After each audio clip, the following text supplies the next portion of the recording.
Hey guys, Steve here. How's everyone going? Well, we're at Hidden Gold Homestead and we're on BP Dam. So you can see it in the background here. There's a little plane going over up there. We've been watching them all morning. There's been heaps of them sort of flying over. They must have something going on out there somewhere. One of them was doing the loops around here a minute ago, a couple of biplanes and a few others. But yeah, we've come down to Hidden Gold Homestead. This is the first place we bought old .261 here. We got set up in the background here. So when we got it off Tofty down at Drifter Brendar when they were over there, this is the first place we bought it and gave it a rundown. And where we're standing right now, if you look on Google Maps, and I'll put a photo up on the screen there, we'd actually be in water because that's how much the water has dropped around here. It's been a while since we've been here. The old farmer came down here the other day, and Clint, and started up the tractor and pumped some water up to his cattle. But we've had the kayaks here and we've been going for bits of a paddle down the dam there, and I might put a bit of footage up in the corner there and just show you some of that. And we paddled all the way down to the dam wall and had a look down there. Beautiful little spot around here. I think I've got a video there somewhere just about it. But like I was saying, I've got another video for you today, and it's on a couple of products that I just purchased from Itechworld. So I'll get that intro out of the road, and then we'll get into it.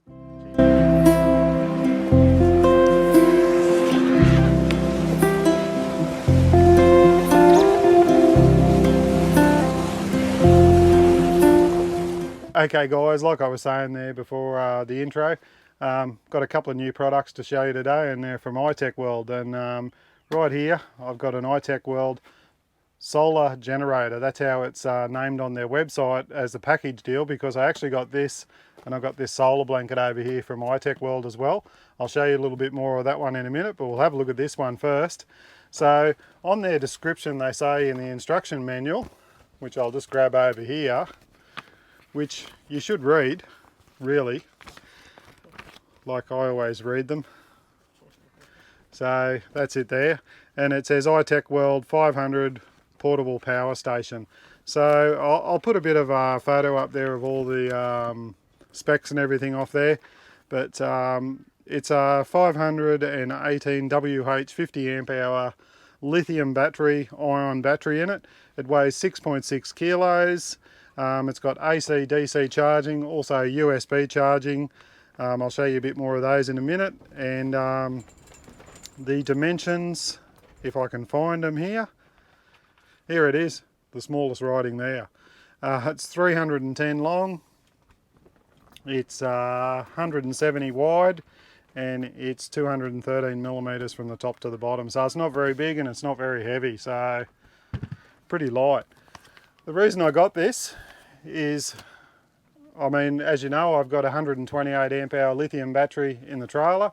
I've got a 100 amp hour Itechworld slimline battery in the car, and both of those are fixed. They're in these products. You can't move them. You can charge off them. I've got USB points. I've got an inverter in the front of the trailer, 350 watt inverter if I want to charge up like anything with 240 volts, but it's all fixed in the trailer. Like, so if you put anything in there, you got to leave it in there. With this, it's portable. That's the beauty about this. You can pick it up and you can take it with you anywhere. Just thought I'd show you this. We've just had it sitting out here most of the day, charging up phones. I've got my iPhone there, my GoPro, a couple of drinks, another iPad. This iPad I'm holding, my little 360 Go 2 there, and we've charged all those up, and it's still sitting at 60%, and still saying what it's charging there now is about 60 hours of charge time left in it. So that's what I'm saying about, you know, being able to put it out and use it while you're sitting around your campsite. You can still get on your phone, and you can see Annie's there just using the phone, and it's just charging. But great little product, well worth getting, I reckon. But like I said, I'll do a bit more of an update review later on and tell you what I really think, but at the moment it's looking pretty good. Cheers. There's no reason why you can't have it sitting out with your chairs and your tables around your campfire if you want to run lights. A few weeks ago there we were with Rob from Australian Camping and Four Wheel Drives, and he bought one of those kick-ass movie projectors with him, and it was all 12 volt. And all had cigarette lighter sockets, USB, so we plugged everything into that, and we used this to power that. I'll put a photo up and show you that as well, or a bit of a clip. And it worked really well. Also, you might want to charge your mobile phones or things like that. And another good thing, you could possibly take this out on a boat. You wouldn't want to get it wet because then, like most electronic appliances, they're not waterproof. But as long as you got it somewhere in the boat that's dry, if you want USB or you want power, if you want to run a small fridge, you can run a small fridge off it for a certain amount of time with 50 amp hours.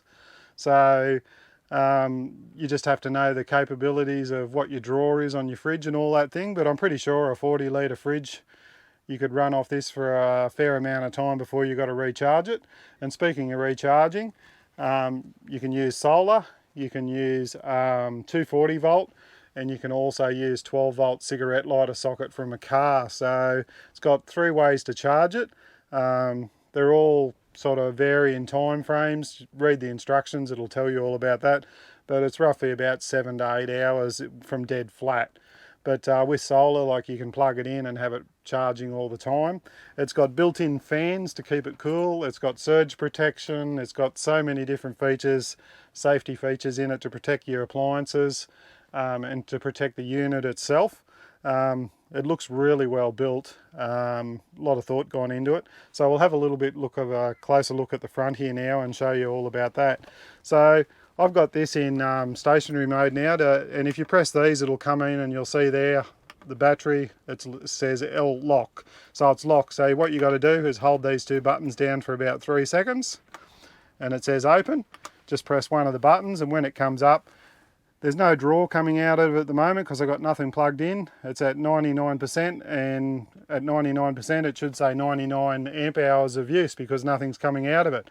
It tells you roughly here when you plug something in, the amount of draw that it takes out and what will, how many amp hours you'll have left. So if you plug a 12 volt fridge into it, it should roughly give you some idea how long it's going to last before it goes flat. So we've got an iPad here, and you know how finicky these things are to charge off a USB cable because they have a high draw. Some things won't charge off USB, you'll have to plug them into 240. But on the front here, like I was saying, you've got 2 of these DC to DC, or DC plugs, which look like that you can plug in there to charge if you've got that sort of appliance.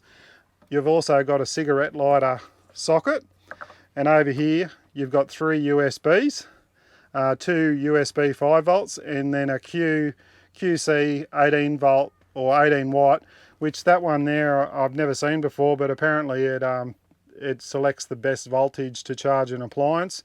And then you've got a USB CPD 60 watt. So we'll plug in Annie's iPad in here, and you'll press the DC button up there, and it'll come up, and instantly you can see it's charging it. It's taking out about 10.9 watts, and it's saying to charge that iPad you'll have 45 hours amp hours left. So that's pretty good. So that's only one thing that we can plug in. You can also, with the inverter in it, it's got a 500 watt inverter to a 1000 watt maximum rate, and great for anything that you need to charge, like cameras. Like my Canon camera here that I use. The only way I can charge the battery is through this little 240 volt adapter, and I normally have to plug it into the front of the camper there. But with this, I can plug it in there into the 240 socket. Just press the AC button for a couple of seconds.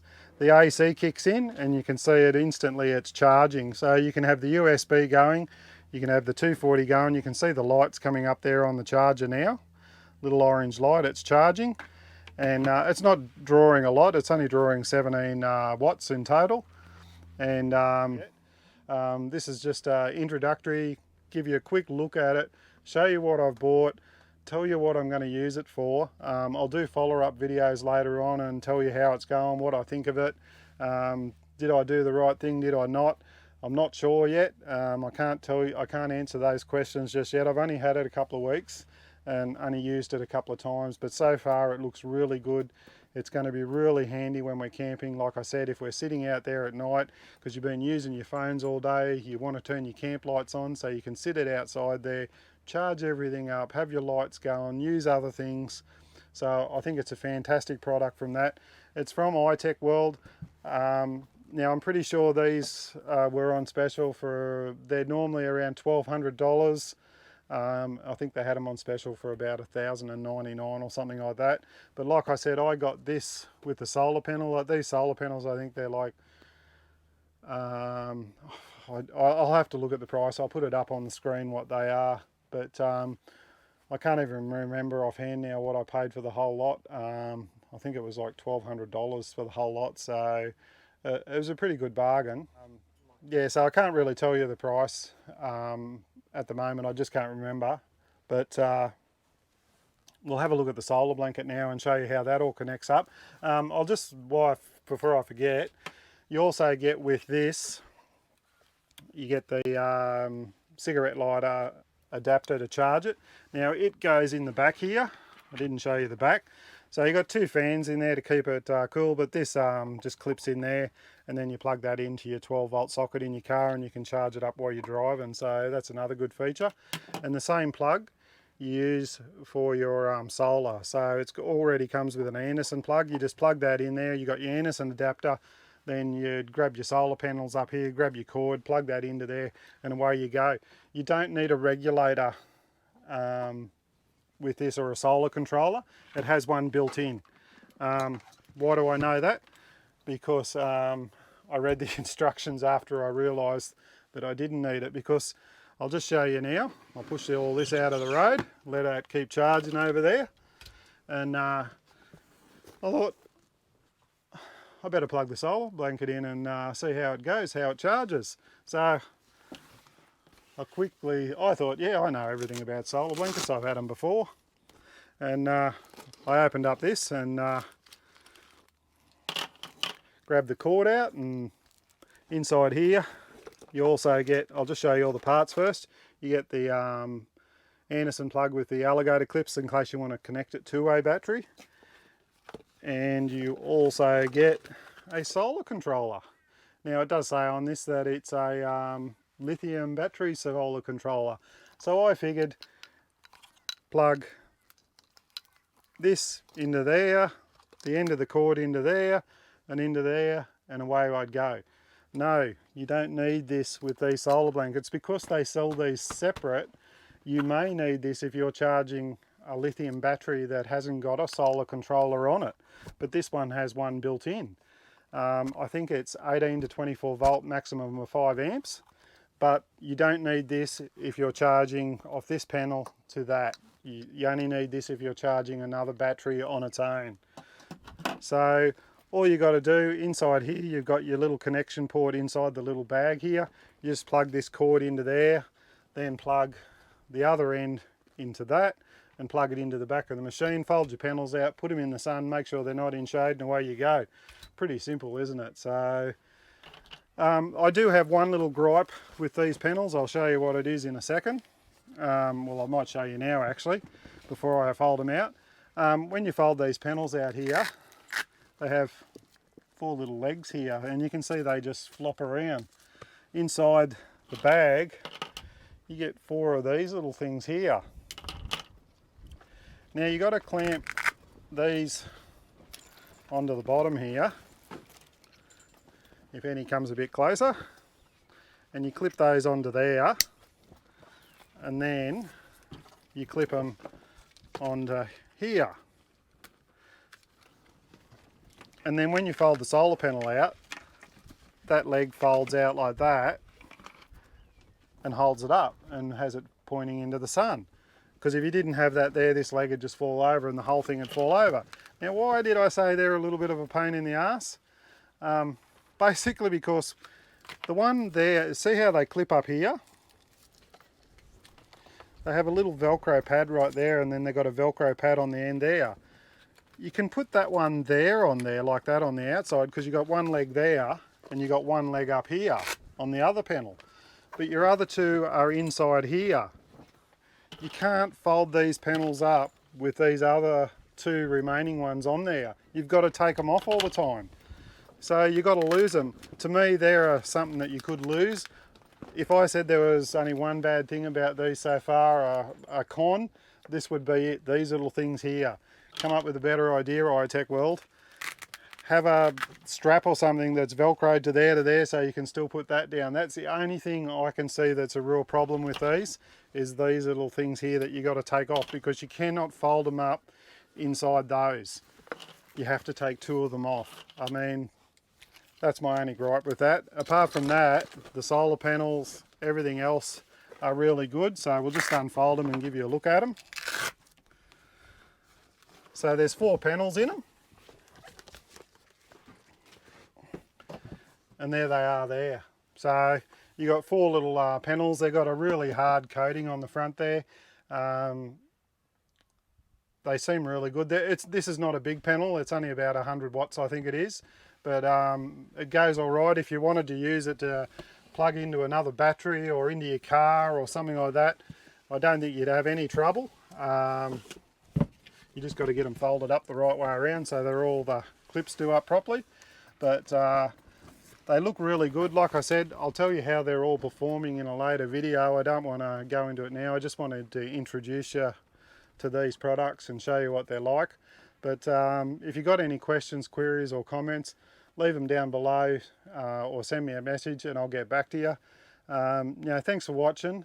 Don't forget to like and subscribe. And one other thing too before I go, just over here in the background, I've got a new sticker. Hopefully my camera will work the right way around. Yeah, so I've got a new sticker there. If anyone wants any, I can post them out. They'll probably be about $5 each, because they take a little, the postage is the dearest part of it. It's not the sticker, it's just the postage. I'm not making anything out of it. But if you want one, send me a message, leave a comment, and I'll get in contact with you and we'll sort out how to pay for them. But like I said before, thanks for watching. Don't forget to like and subscribe. Stay safe, be kind to each other, and I'll see you on the next one. Cheers.